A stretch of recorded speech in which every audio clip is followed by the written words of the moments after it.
नमस्कार, अपन न्यूजमा स्वागत छ। अब समाचार विस्तारमा। नुवाकोटमा बिहीबार करेन्ट लागेर एकजनाको मृत्यु भएको छ। नुवाकोटको किस्पाङ गाउँपालिका 5 मा निर्माणाधीन माथिल्लो त्रिशुली 3B को निर्माण सामग्री भर्ने क्रममा सहचालक रसुवाको कालिका गाउँपालिका 2 का 19 वर्षीय विक्रम थिङको मृत्यु भएको हो।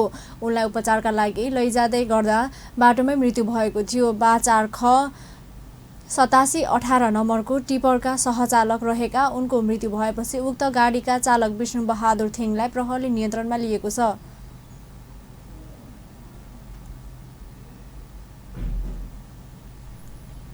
मधेसका जिल्लामा दिदी बहिनी तथा दाजुभाइको प्रेमको प्रतीक मानिएको राखी पर्व अर्थात् रक्षाबन्धन धुमधामका साथ मनाइँदैछ। यो पर्वमा दिदी बहिनीले दाजुभाइको दीर्घायुको कामना गर्दै राखी बाँध्ने परम्परा छ। आज दिदी बहिनीले दाजुभाइलाई नाडीमा राखी बाँधिदिने प्रचलन छ। दिदी बहिनीले दाजुभाइलाई राखी बाँधेर आफ्नो रक्षाका लागि प्रतिबद्धता माग्ने गर्दछन्।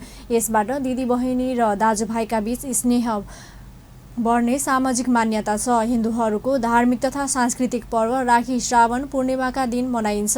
यसै दिनलाई जनै पूर्णिमा पनि भनिन्छ। सत्ययुगमा दानवद्वारा लखिटेका देवगणलाई गुरु बृहस्पतिले रक्षा विधान तयार गरी जोगाएका तथा 52 अवतार विष्णुले राजा बहिनीलाई डोरी बाँधी वचनबद्ध गराएर तिनै लोक लिएको धार्मिक किम्वदन्तीसँग पनि रक्षाबन्धनको सम्बन्ध जोडिएको छ। अर्को किम्वदन्ती अनुसार रामदूतले बहिनी यमुनालाई राखी बाँध्ने क्रममा राखी बाँध्नेले यमदूतको सजाय अथवा भयबाट मुक्त हुने भनेका थिए। यही कारणले पनि भाइले बहिनीलाई दीर्घायुको प्रतीक राखी बाँध्ने चलन सुरु भएको छ।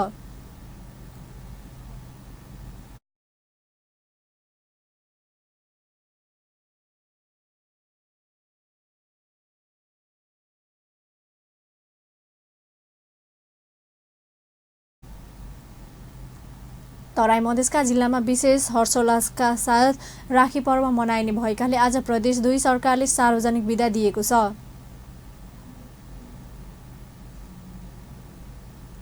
जनकपुरधाम स्थित कलवार सेवा समिति स्थित बलभद्र योग साधना केन्द्रमा सामूहिक रूपमै रक्षाबन्धन मनाइएको छ। केन्द्रमा दैनिक योग साधना गर्न आउने महिला योग साधिकाहरूले योग साधकहरूलाई सामूहिक रूपमै रक्षाबन्धन गरी रक्षाबन्धन मनाइएको छ। समितिका अध्यक्ष शम्भु शाह, महिला समिति अध्यक्ष इन्दु देवी, सफाई अभियानी वैद्यनाथ शाह, रेणु देवी सहितको उपस्थिति थियो। यो अवसरमा दलित समुदायका रामप्रीत डोमलाई अतिथि बनाएर रक्षाबन्धन गरिएको छ। छुवाछुतको अन्त्य र आपसी भाइचारा निर्माणका लागि यस्ता प्रयास गरिएको सेवक शाहले बताए। अब समाचारमा व्यावसायिक विश्रामपछि समाचारमा स्वागत छ। अब बाँकी प्रसङ्ग। आज 15 अगस्त मित्रराष्ट्र भारतले आफ्नो 73औं स्वतन्त्रता दिवस धुमधामका साथ मनाइरहेको छ। सन् 1947 मा यसै दिन भारतले ब्रिटिस शासनबाट स्वतन्त्रता प्राप्त गरेको थियो। यस दिनलाई भारतले राष्ट्रिय पर्वको रूपमा मनाउने गर्दछ। यस दिन भारतले झण्डा फहराउने परेड तथा सांस्कृतिक कार्यक्रम लगायत आयोजना गरी स्वतन्त्रता दिवस मनाउने गर्दछ। यसैबीच नेपालस्थित भारतीय दूतावासले भारतको 73औं स्वतन्त्रता दिवस विविध कार्यक्रम गरी मनाइएको छ। दिवसको अवसरमा दूतावासले 30 वटा एम्बुलेन्स र 6 वटा बस वितरण गरेको छ। दूतावासमा बिहीबार आयोजित कार्यक्रममा भारतका राजदूत मनजीव सिंह पुरीले विभिन्न अस्पताल, गैर नाफामूलक परोपकार संस्था तथा शैक्षिक संस्थाहरूलाई सो बस र एम्बुलेन्स वितरण गरेको दूतावासले जनाएको छ। दिवसको अवसरमा राजदूत पुरीले भारतको राष्ट्रिय ध्वजा झण्डावतरण पनि गर्नुभयो। वितरणपछि राजदूत पुरीले आफ्नो धारणा राख्दै यस प्रकारको परोपकारी सहयोग आदान प्रदानले नेपालको सामाजिक सांस्कृतिक विकासतर्फको यात्रामा नेपालसँग साझेदारी गर्ने प्रतिबद्धता प्रमाणित गरेको बताउनुभयो। भारत सरकारले नेपालका 77 जिल्लाका विभिन्न अस्पताल, गैर नाफामूलक परोपकार संस्था तथा शैक्षिक संस्थाहरूलाई हालसम्म 752 वटा एम्बुलेन्स र 148 वटा बस उपहार स्वरूप प्रदान गरिसकेको दूतावासले जनाएको छ। दिवसको अवसरमा आयोजित समारोहमा राजदूतावासका कर्मचारीहरू तथा उनीहरूका परिवार लगायत नेपालमा रहेका भारतीय समुदाय सहभागिता थियो।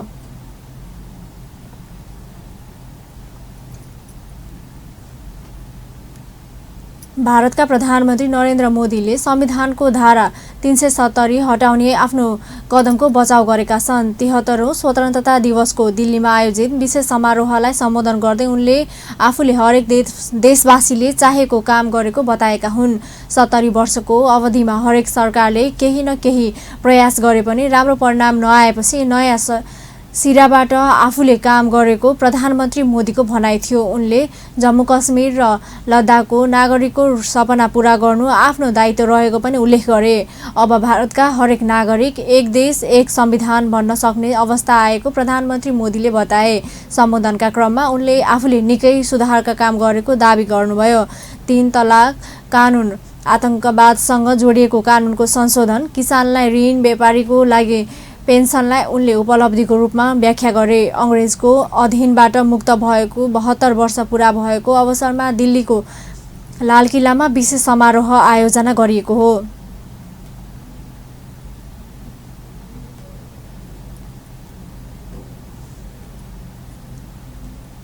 वरिष्ठ पत्रकार तथा साहित्यकार स्वर्गीय मदनमणि दीक्षितको पशुपति आर्यघाटमा बिहिबार अन्त्येष्टि गरिएको छ। उनको राष्ट्रिय सम्मानका साथ अन्त्येष्टि गरिएको हो। नेपाल प्रहरीको एक टुकडीले उनलाई राष्ट्रिय सम्मान दिएको थियो।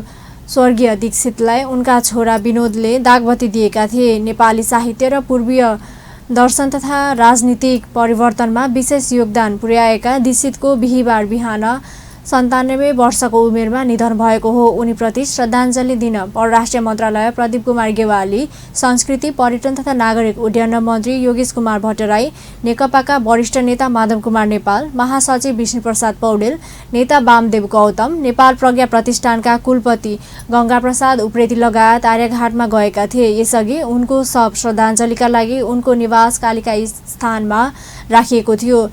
दलका नेता, समाजसेवी, साहित्यकार लगायतका शुभचिन्तकहरूले दीक्षित निवासमै पुगेर उनलाई अन्तिम श्रद्धाञ्जली दिई सम्मान व्यक्त गरेका छन्।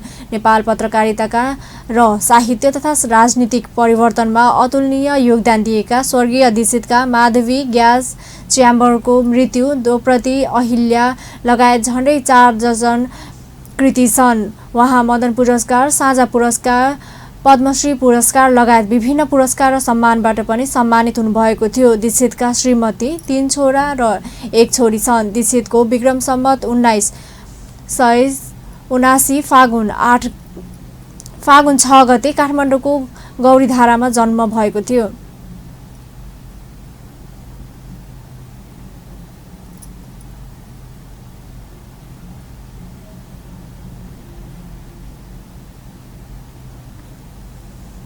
विज्ञहरूले भूकम्पको दृष्टिले मुलक टाइमबर्बन माथि रहेको भन्दै समयमै आवश्यक पूर्वी लगायत गर्न सरकारलाई सुझाव दिएका छन्। बिहिबार राजधानीमा आयोजित विपद जोखिम न्यूनीकरण तथा व्यवस्थापन सम्बन्धी कार्यशालामा विज्ञहरूले यस्ता सुझाव दिएका हुन्। भूकम्पको जोखिमका दृष्टिले नेपाल विश्वमा 11औं स्थानमा रहेको जानकारी हुँदाहुँदै विपद जोखिम न्यूनीकरण र व्यवस्थापनको पूर्व तयारीलाई व्यवस्था गरिएको भन्दै विज्ञहरूले तत्काल पूर्व तयारी थाल्न सरकारलाई सचेत गराएका छन्। विपद व्यवस्थापक विज्ञ डाक्टर गंगालाल तुलाधारले भुइँचालोको दृष्टिकोणबाट नेपाल टाइम माथि रहेको भन्दै कुनै पनि बेला आइपर्न सक्ने विपदको पूर्व तयारी गर्न ढिलाइ गर्न नहुने बताउनुभयो।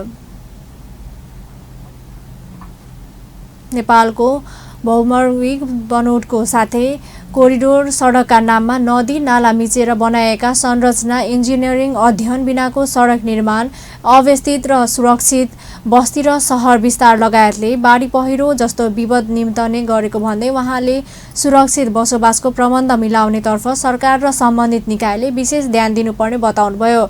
विपदका बेला मानवीय उद्धार पहिलो प्राथमिकता भए पनि त्यसो हुन नसकेको भन्दै उहाँले चिन्ता व्यक्त गर्नुभयो। सामाजिक सञ्जालको बढ्दो प्रयोगसँगै मानवीय संवेदनशीलता पनि खतरामा परेको टिप्पणी उहाँले गर्नुभयो।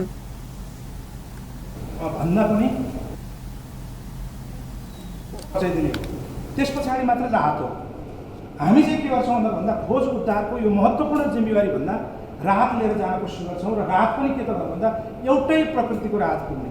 उदाहरणको निम्ति चाउचाउ सबैले लिएर जाने भने चाउचाउ, त्योभन्दा बढी लिएर गयो भने के चिउरा, त्यसभन्दा बढी लिएर जान सक्नेले के अलिक धेरै चामल, अलिक त्योभन्दा धेरै लिएर जान सक्ने के दाल अनि तेल पनि होला यस्तै हो। तर कार्यक्रमका सहभागीले विपद जोखिम न्यूनीकरण र व्यवस्थापनका लागि स्पष्ट कार्ययोजना पर्याप्त लगानी गर्न सरकारको ध्यान आकर्षण गराएका थिए।